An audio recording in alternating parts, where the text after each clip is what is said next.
You were just left with that picture of Harmony, and seeing that picture is heartbreaking, knowing that Harmony is dead. But Adam Montgomery did not kill Harmony. Adam Montgomery did not beat Harmony in the head as he approached the Burger King drive-thru. Adam Montgomery did not cause Harmony's death. Kayla Montgomery was the last person to see Harmony alive and know how Harmony died. But she didn't come clean with Adam, she didn't come clean with the police, and she will not come clean with you. She is still lying about the cause of Harmony's death. Even though Kayla now has her deal with the state, she continues to lie.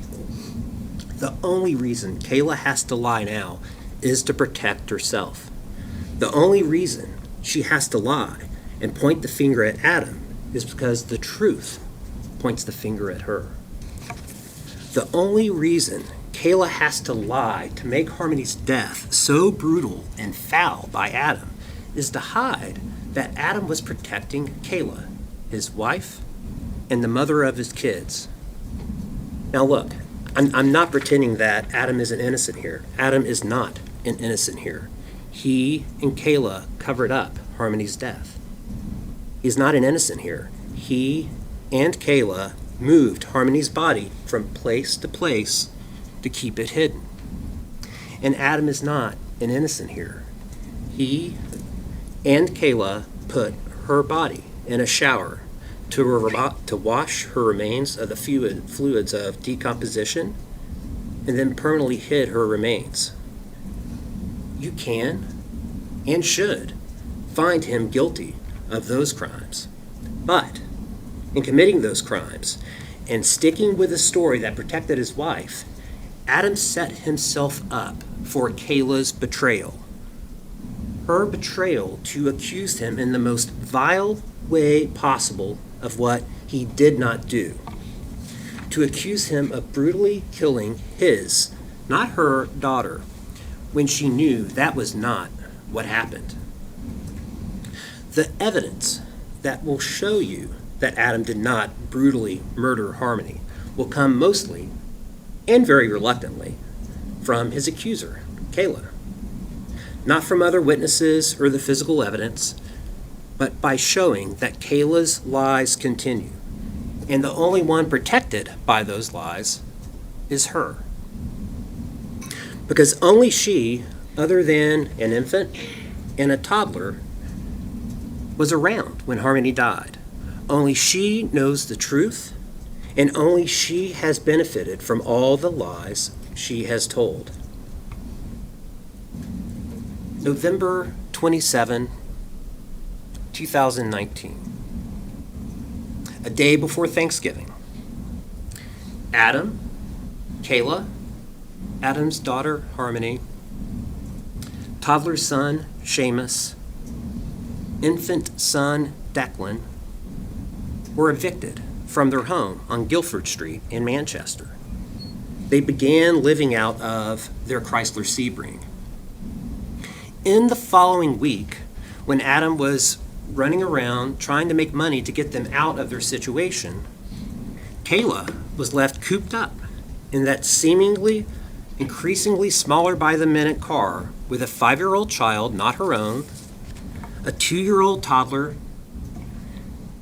and a less than 1-year infant, all of whom needed attention, all of whom needed to move around, and none of whom were doing well being cooped up in that car. And Kayla didn't do well either. Adam was off doing his own thing, and Kayla was stuck. Harmony's body was not discovered lifeless in the car at that busy intersection you saw yesterday. It was not discovered at that intersection in the middle of the day on December 7, 2019, as Kayla now claims. Both Adam and Kayla discovered Harmony's cold, lifeless body much earlier, in the dark of night, behind Colonial Village, when Adam returned from his business. Kayla made Adam feel responsible. She claimed not to know what happened. It was Adam's fault for everything they were going through. It was not her fault, she insisted. She thought all the kids were asleep. He had to protect her. He had to protect their children. If anyone found out, their children would be taken.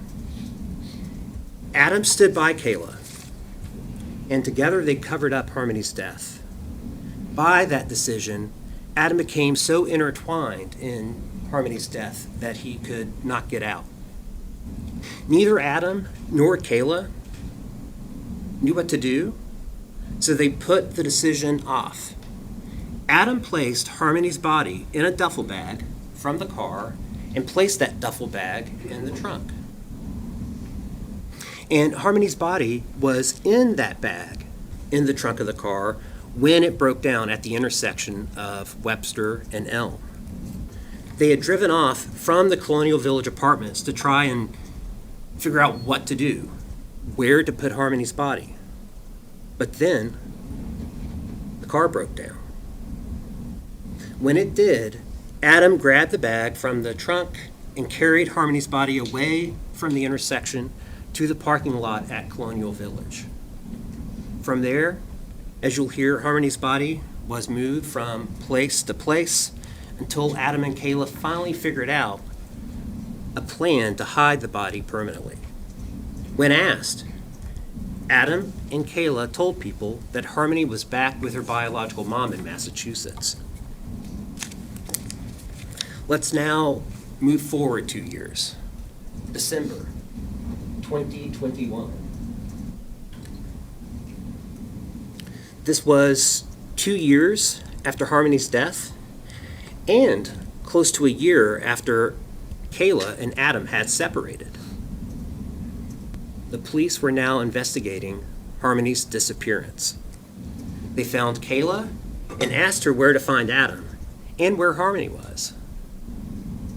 Kayla gave the lie she and Adam had used to explain why Harmony was no longer living with them after Harmony died in December of 2019.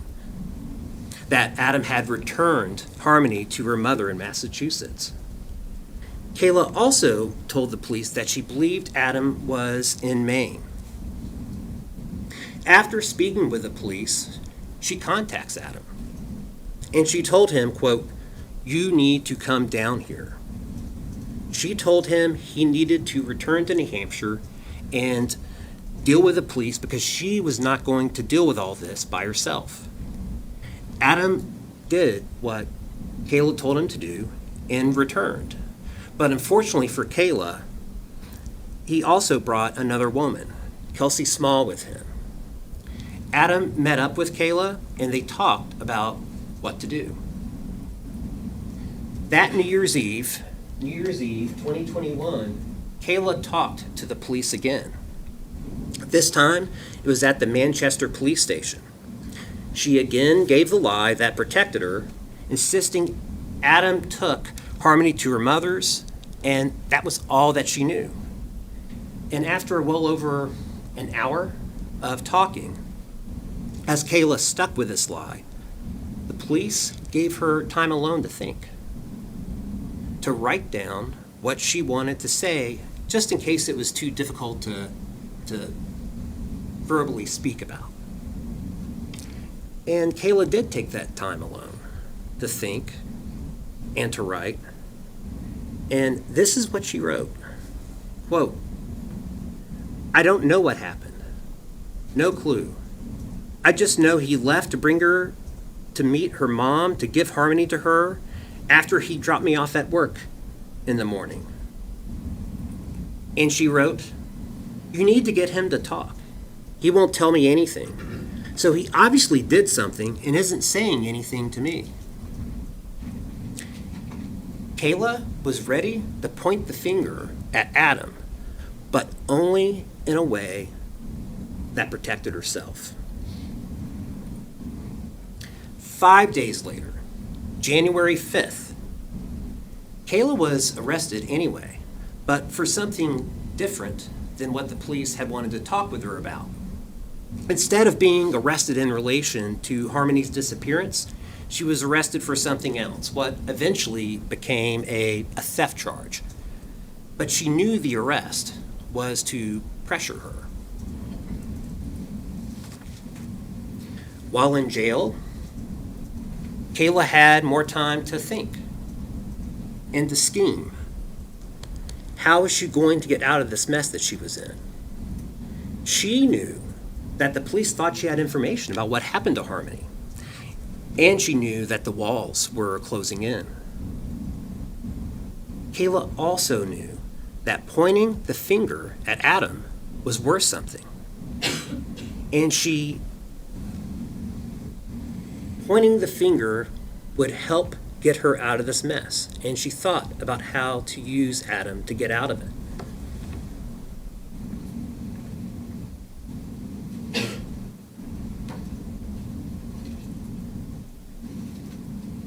What I am holding up for you is defense's G for identification. This plastic bag contains a note. This note is written by Kayla, and it reflects what she wanted for a bargain. A few weeks after her incarceration, this note was found in Kayla's cell. And in her musings, she writes of her willingness to, quote, betray Adam. Not to finally be free of Adam, not to finally be safe from him, not to tell the truth, to betray, meaning stab him in the back. But she also wrote of her longing to be alone with him one more time, to kiss, to make love if she could. She didn't write of fearing to be alone with him. She did not write of any fear that Adam would hurt or kill her for her betrayal. In her fairy tale musings, Adam would understand and protect her to the end. Their children needed their mother, she wrote. But as this note also shows, Kayla wanted more than just one last time with Adam. She had a whole wish list, a set of demands. She wanted, quote, immunity from everything. Everything being in all capital letters. She wanted immunity from everything, all charges I'm facing, and what I'm going to say about Adam. Maybe ankle bracelet, or probation, or drug court. Kids in my life. Not lose custody or rights to my children at all, and be able to have kids live with me once I do a residential treatment program and complete it. Kayla was willing to sing for her supper, not for truth, not for harmony, but for Kayla. Kayla was all about protecting herself to wiggle out of accountability for her own conduct. After that note was discovered in Kayla's cell in January of 2022, January 29th to be exact, Kayla told a correctional officer that she wanted to speak with the Attorney General's office. But no one came to her with a deal. And instead of a deal, she got a subpoena. She got subpoenaed to appear before the grand jury in March, and she remained in jail. Now, Kayla finally got out on bail on May 6th, but she still had been subpoenaed to testify before the grand jury, this time on May 20th. Still no deal. And when Kayla finally appeared before the grand jury, she still had no deal.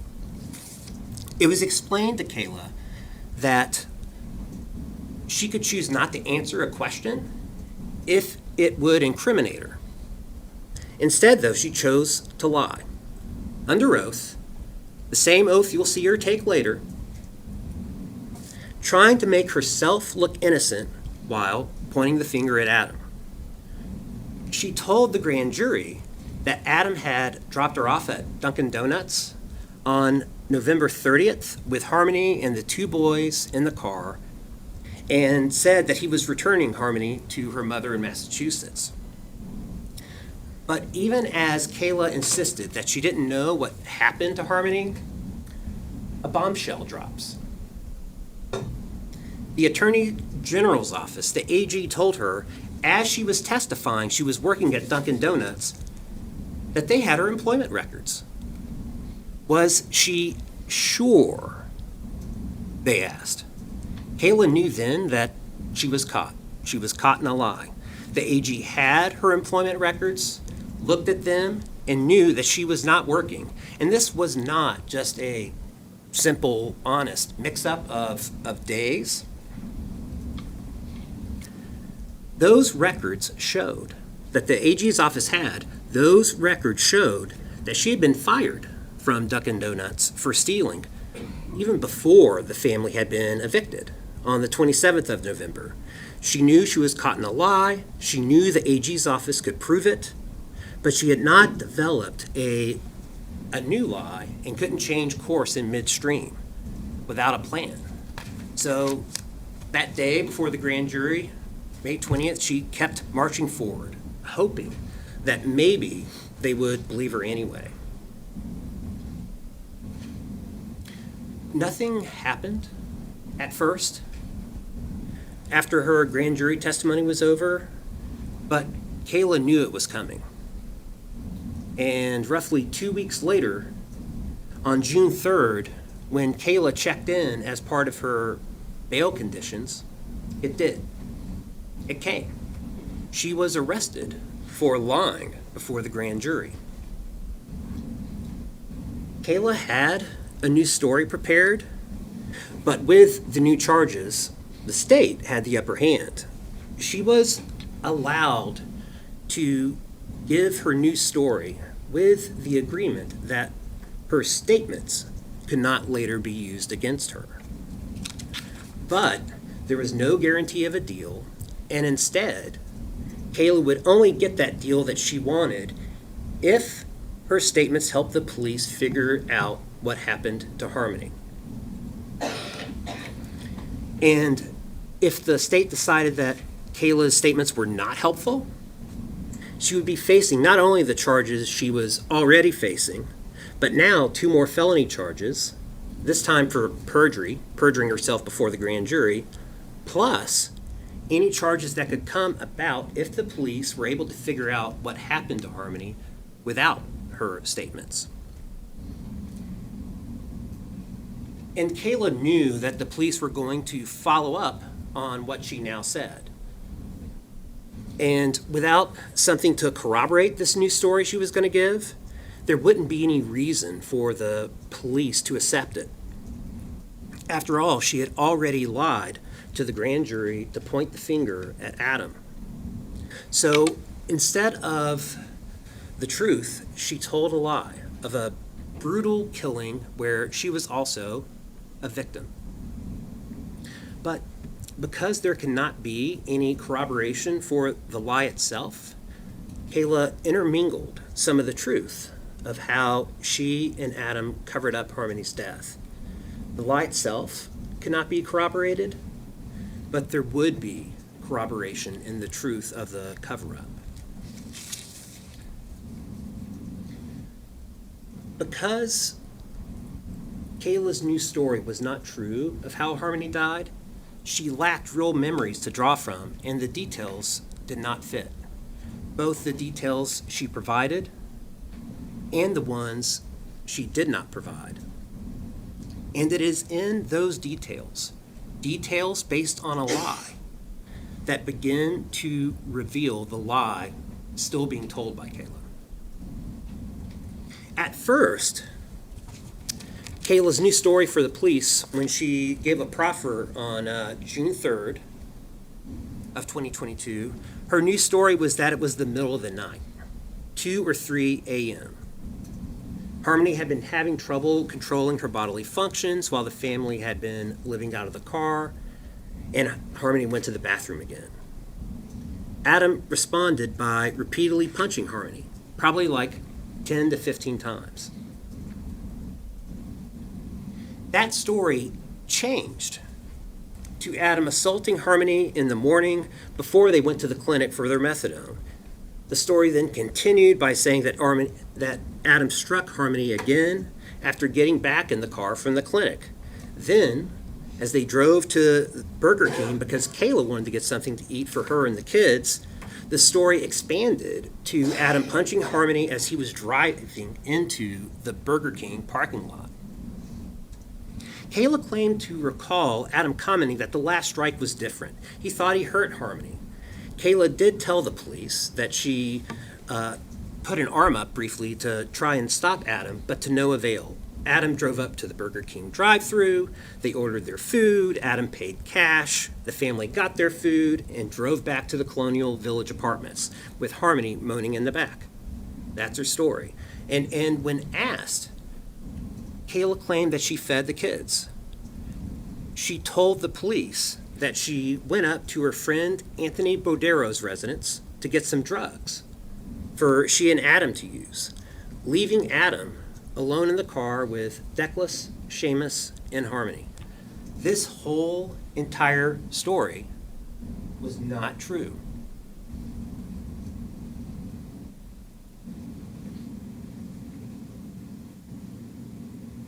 Excuse me.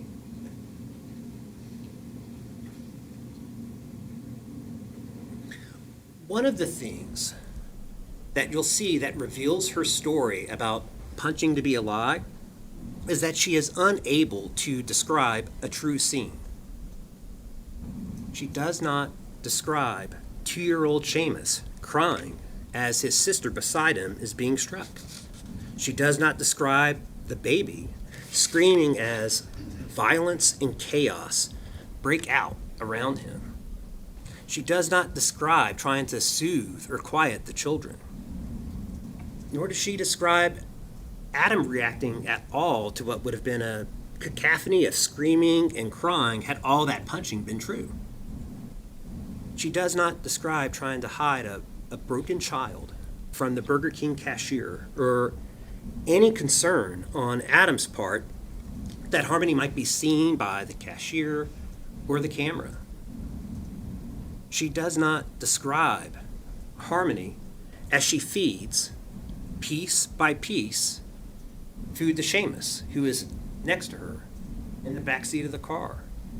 She does not describe seeking help from her friend she got drugs from. She doesn't describe any concern by her friend, Anthony Bordero, that she seems upset. And please keep close attention to Kayla's various descriptions of the car breaking down, where she claims that she and Adam first discovered that Harmony is dead. Kayla told the police that with Harmony in what would have been a critical, perhaps fatal condition in the back seat, the family decided to drive away from their corner in the back of the Colonial Village apartments. Yet, Kayla did not remember where they were going. Then the car broke down at the intersection of Webster and Elm, and they discover Harmony's dead body in the back seat. Kayla talked about waving, honking, agitated drivers behind them around the car as Adam manhandles a dead child in the back seat into a duffel bag. And no one notices. Their car did break down on December 7th at the intersection of Webster and Elm. That is not in question here. And the family did walk back to Bodero's. But Harmony's body was already in the duffel bag, in the trunk, from when they discovered her death in the early hours of the night before.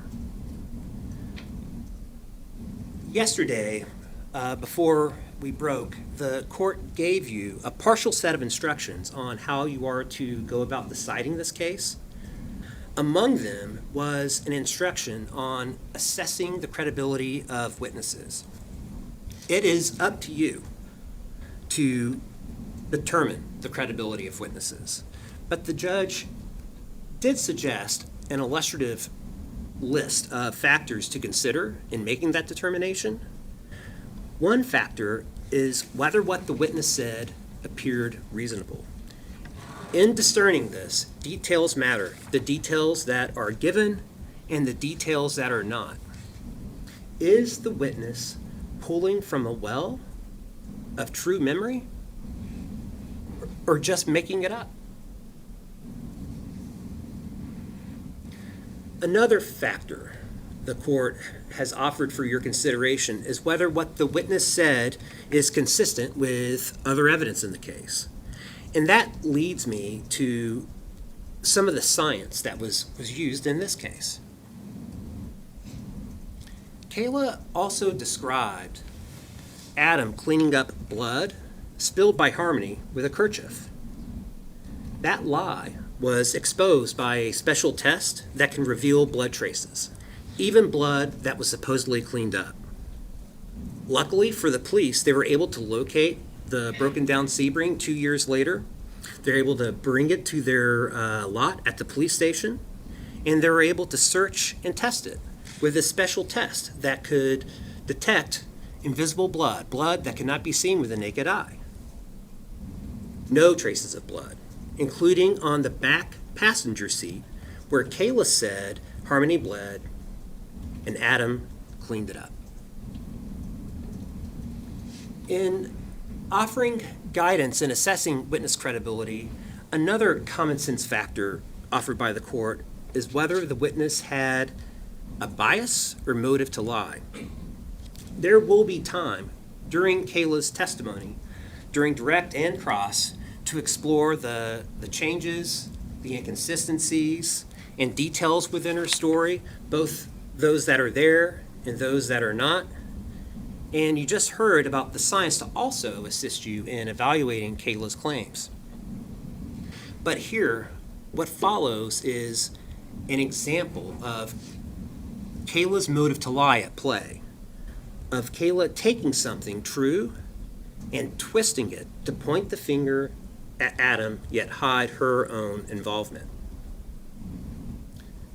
In telling the police how Harmony's body was finally removed from their lives, Kayla described an incredibly disturbing treatment of Harmony's body, her remains in the refrigerator before being placed in the shower, under hot water, washing away the fluids.